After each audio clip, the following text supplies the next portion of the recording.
Hey everybody, welcome back to the Sky Lounge, here to discuss some NBA action because, as you know, ladies and gentlemen, the postseason has started.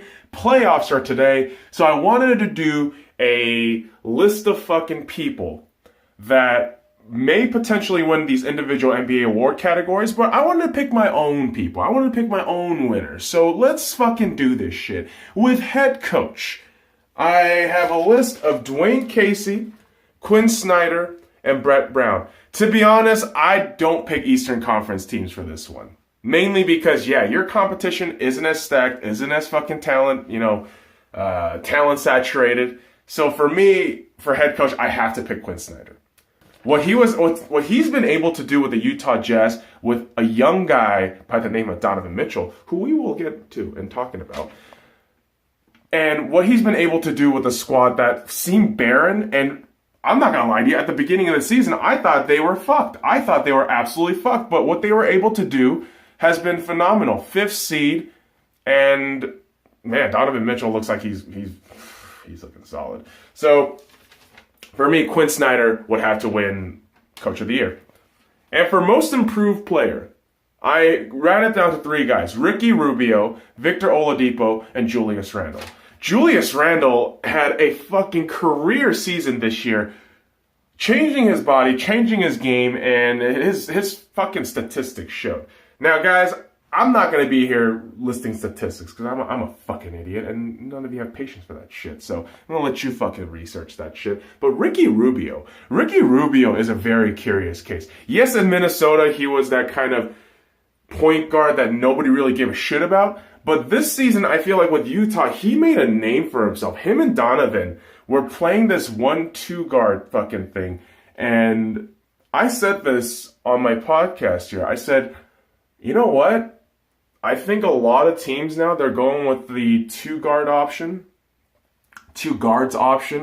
replicating from the Golden State Warriors, obviously Klay and Steph. So now they're going, like, they're playing small. They want the quarterbacks to be fucking small. The guys who are making the plays, making all that fucking run, they want to run it small. So you got Donovan Mitchell, Ricky Rubio. So Ricky Rubio has been a fucking godsend to the fucking Utah Jazz this season. And again, who would have fucking predicted that? I know I didn't. I got that shit wrong. But if you're going to talk about most improved player, you have to pick Victor Oladipo. Victor Oladipo was a goddamn nobody going into fucking Indiana. Everyone was pissed. Everyone was thinking, oh my God, we got fucking Victor Oladipo for fucking Paul George. That's what Indiana fans were thinking. But what do Indiana fans have to say now? You guys are fucking in a great position in the playoffs right now. What seeding are you guys? You guys are in fifth. Yeah, OKC is fourth, barely fourth. They were supposed to be world beaters this season, and they look like fucking inconsistency going into the playoffs. But unfortunately, the Indiana Pacers do have to face the Cleveland Cavaliers. But if I do have to pick an individual who's for most improved, Victor Oladipo, hands down. The way he's changed the Indiana Pacers, I mean, again, you would have thought they were going to fucking plummet, but they didn't. So Victor Oladipo for me, for most improved player. For defensive player of the year, three choices. Joel Embiid, Anthony Davis, and Rudy Gobert. Right? All big dudes, all doing phenomenal stuff for their team, but it's Rudy Gobert. It's absolutely Rudy Gobert, the rim monster. All right, the rim monster, 7'1", gets rebounds, gets blocks, and he's 25. Like, he's in his early 20s. Utah is kind of set for life right now. Utah should capitalize and win a fucking champion. At least get to the Western Conference Finals, what I'm saying for Utah.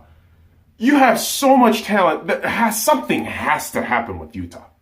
So Rudy Gobert for me wins Defensive Player of the Year. There's really not a lot of explanation I need to put for that. Just watch what Rudy Gobert has been able to do this season. If you're going to argue with me about Joel Embiid and Anthony Davis, no, I'm not even defending that shit. Just Rudy Gobert.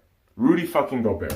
And for Sixth Man of the Year, it comes down to Eric Gordon, Fred VanVleet, and Lou Williams.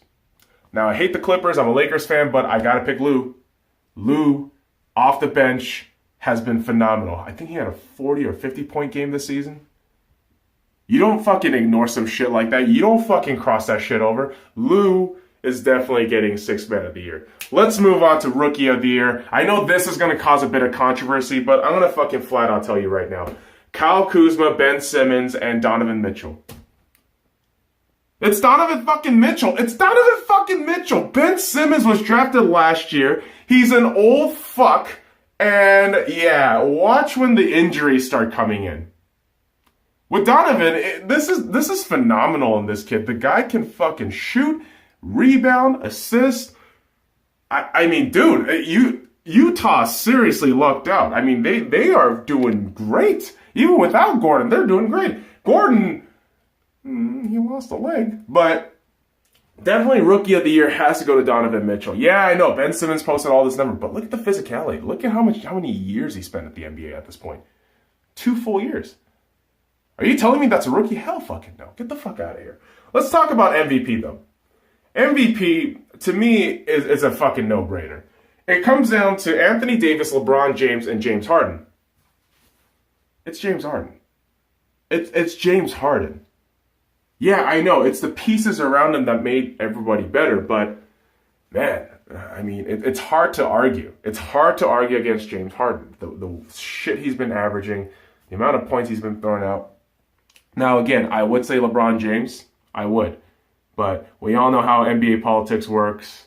And I think the downright reality is, if this was truth, if this was the Truth Awards, LeBron would win every season.